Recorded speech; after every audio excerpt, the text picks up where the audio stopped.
Hello, welcome, and thanks everyone for tuning in to hear about our work which examines the mental health of children known to social services.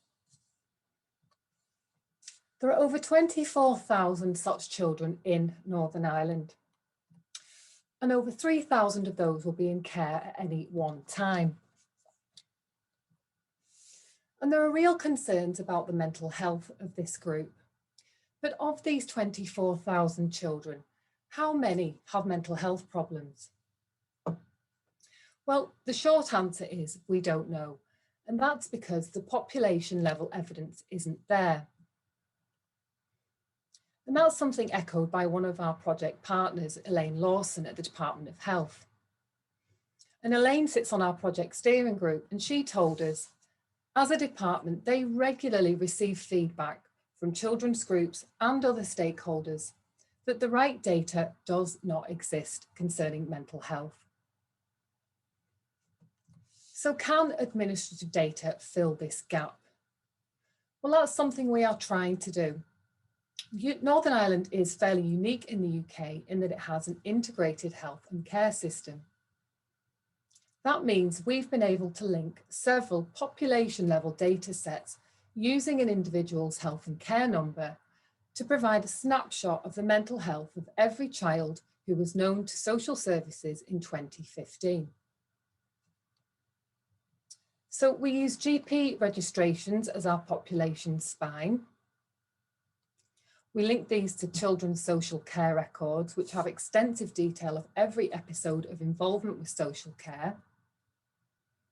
Mental ill health then was indicated by uptake of prescriptions for psychotropic medication, by admission to hospital for a mental health reason, by presentation to A&E departments for self-harm or suicide ideation, and lastly through death records for suicide mortality. Our results are provisional. We're working to improve some of the quality around the social care data, but we don't expect final results to change that much. So our cohort consisted of over 500,000 children in Northern Ireland in 2015. And what was really quite shocking to us is that 1 in 6 of them were previously or currently known to social services. And 1 in 20 were known in 2015. And that's at least one child in every classroom. The idea then was to look at mental health status based on exposure to social care. And we looked at 3 groups. Firstly, looked after children in the palest colour green. These are children in care. And we looked at children in need here in the medium colour green.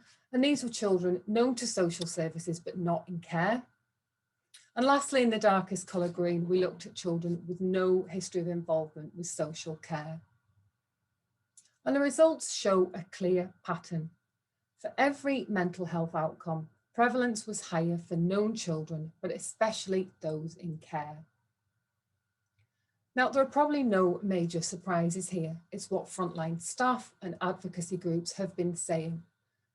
But it's now backed up by population-wide administrative data.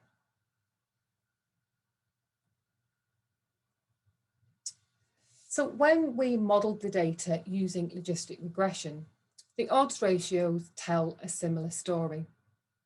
And these were elevated across the board for known children, compared to children who'd never been involved.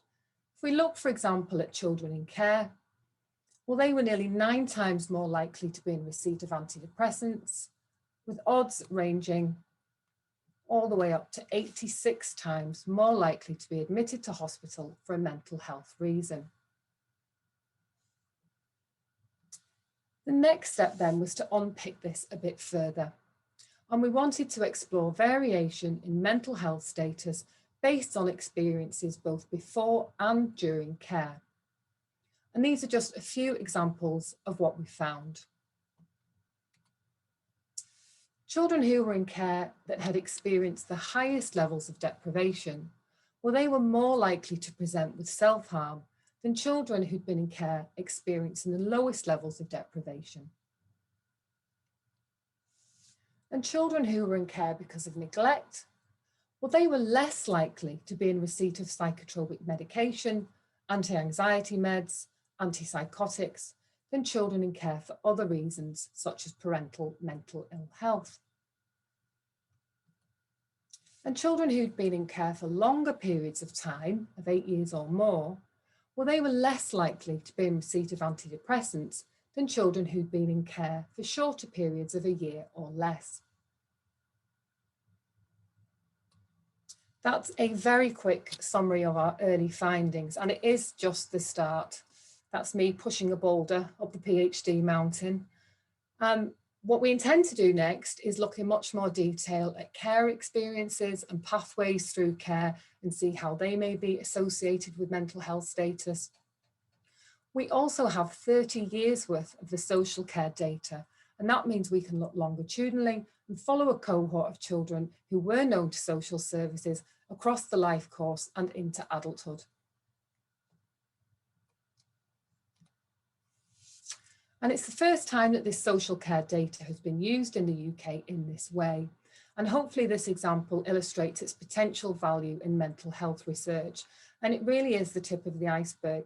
There's prospects for further linkages, and we'll be looking in the near future at linkage, for example, to census data with self-reported mental health.